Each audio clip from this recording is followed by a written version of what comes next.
घर के लिए प्लिंथ बीम मत बनाइए बिना इन 15 चीजों को जाने, क्योंकि अगर आप बिना इन चीजों को जाने अपने घर का प्लिंथ बीम बनाओगे तो आपका पैसा बर्बाद होगा और आपका घर जो है वो कमजोर रह सकता है। अगर प्लिंथ बीम को गलत तरीके से बनाया जाता है तो उसकी वजह से आपकी दीवारों के ऊपर क्रैक आ सकते हैं, दीवारें धंसने जैसी समस्या भी देखी जाती है। तो ऐसी चीजों से बचने के लिए आज के इस वीडियो में हम हर एक इंपॉर्टेंट पॉइंट देखेंगे जो कि आपके प्लिंथ बीम को मजबूत बनाने के लिए काफी ज्यादा जरूरी है। तो इसलिए इस वीडियो को पूरा जरूर देखें। चैनल पे अगर आप लोग नए आए हो तो चैनल को जरूर सब्सक्राइब कीजिए। तो सबसे पहले ये जान लेते हैं कि आखिर आपके घर के अंदर ये जो प्लिंथ बीम है इसे क्यों दिया जाता है। तो देखिए दोस्तों, आपके घर का जो प्लिंथ बीम होता है उसका प्राइमरी पर्पस ये होता है कि ये टाई करता है फाउंडेशन और वॉल इन दोनों को, और जो लैटरल लोड होते हैं उन्हें रेजिस्ट करने का काम करता है, फिर चाहे आपके वॉल का वजन हो या फिर कॉलम का वजन हो। ये जो प्लिंथ बीम होता है ये ऊपर से आने वाले हर एक लोड को इवनली डिस्ट्रीब्यूट फाउंडेशन के तरफ करने का काम करता है, जिस वजह से किसी भी प्रकार का आगे चल के आपको सेटलमेंट नहीं दिखाई देता। अब दोस्तों नेक्स्ट पॉइंट आ जाता है जो कि है सरिये के रिलेटेड। तो अगर आप प्लिंथ बीम बनवाने जा रहे हो तो आपको कम से कम कितने सरिये का इस्तेमाल करना चाहिए और उन सरिये का साइज कितना होना चाहिए। तो जब भी आप प्लिंथ बीम बनाने वाले हो तो आपको यह ध्यान में रखना है कि आपको कम से कम 4 सरियों का इस्तेमाल अपने प्लिंथ बीम के लिए करना है, और जो बॉटम का सरिया होगा जहां पर आपका टेंशन जोन होता है तो वहां पर सरिये का साइज 12 mm होना चाहिए, और जो टॉप के सरिये होते हैं वहां पर कॉम्प्रेशन जोन होता है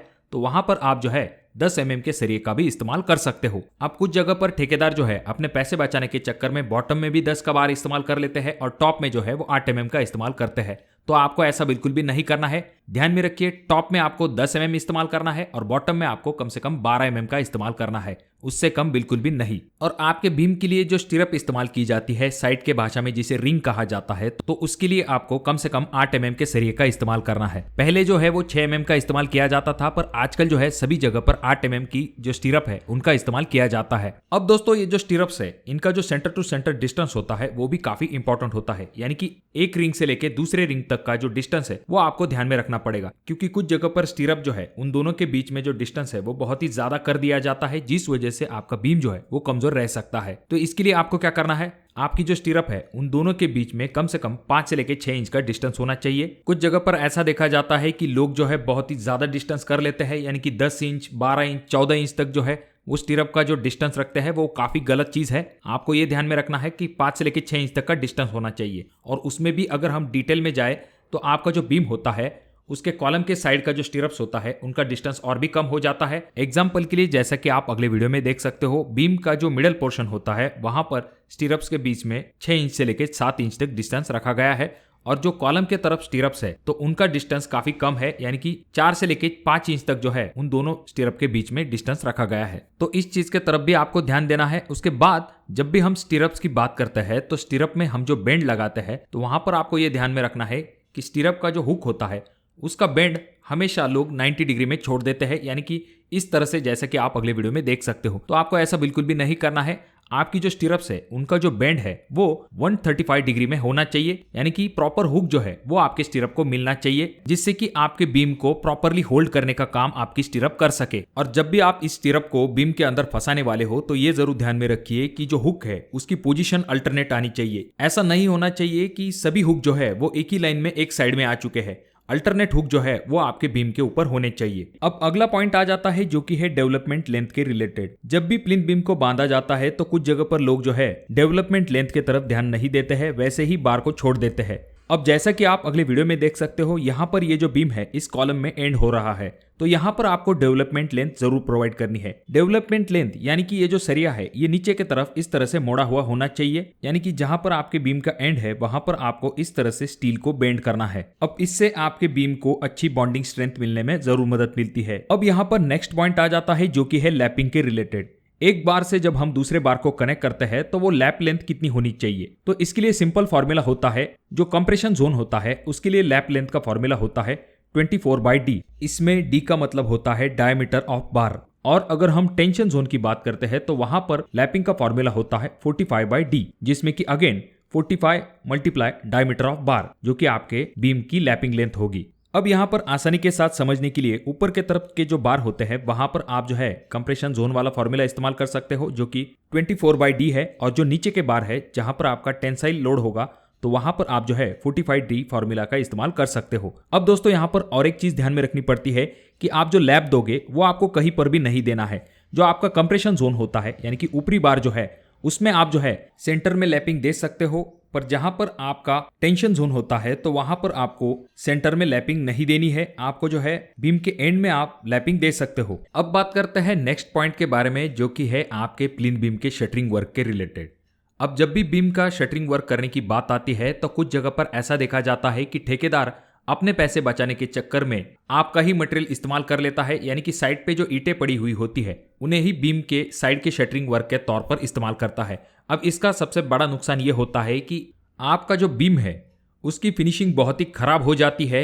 आपका बीम बिल्कुल भी अच्छा दिखाई नहीं देता है। आपको यही पता नहीं चलेगा कि आपके बीम का साइज कितना है, यानी कि इतना खराब जो है वो आपका प्लिंथ बीम दिखाई देता है सिर्फ और सिर्फ इन ईंटों का इस्तेमाल करने की वजह से। अब ये जो ईंटें हैं इनका दूसरा बड़ा नुकसान ये होता है कि ये जो ईंटें होती है ये जब शटरिंग वर्क के लिए इस्तेमाल की जाती है, यानी कि खास करके जो बीम के साइड के लिए इस्तेमाल की जाती है, तो वहां पर यह होता है कि ये ईंटें तो सूखी हुई होती है और ये अपने अंदर कंक्रीट का जो पानी होता है वो खींच लेती है, जिस वजह से आपका कंक्रीट जो है वो कमजोर हो जाता है।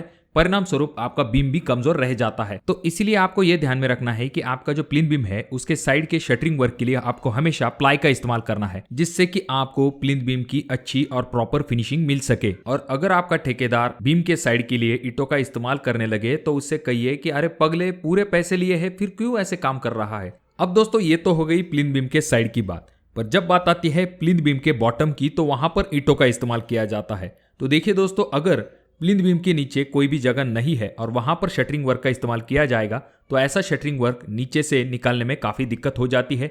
इसके लिए प्लिंथ बीम के नीचे ईंटों का इस्तेमाल किया जाता है। अब भले ही आप प्लिंथ बीम के नीचे ईंटों का इस्तेमाल करो, पर आपको यह ध्यान में रखना है कि कंक्रीट करने से पहले उन ईंटों को आपको अच्छे से भिगो लेना है, उसके बाद जाकर ही आपको वहां पर कंक्रीट करना है। अब दोस्तों, जब भी आप कंक्रीट करने वाले हो, शटरिंग वर्क प्रॉपर तरीके से किया है, पर आपको यह ध्यान में रखना है कि वहां पर आपको कवर ब्लॉक का जरूर इस्तेमाल करना है। आपको जो बीम है उसके लिए कम से कम 25 mm का कवर ब्लॉक जरूर प्रोवाइड करना है।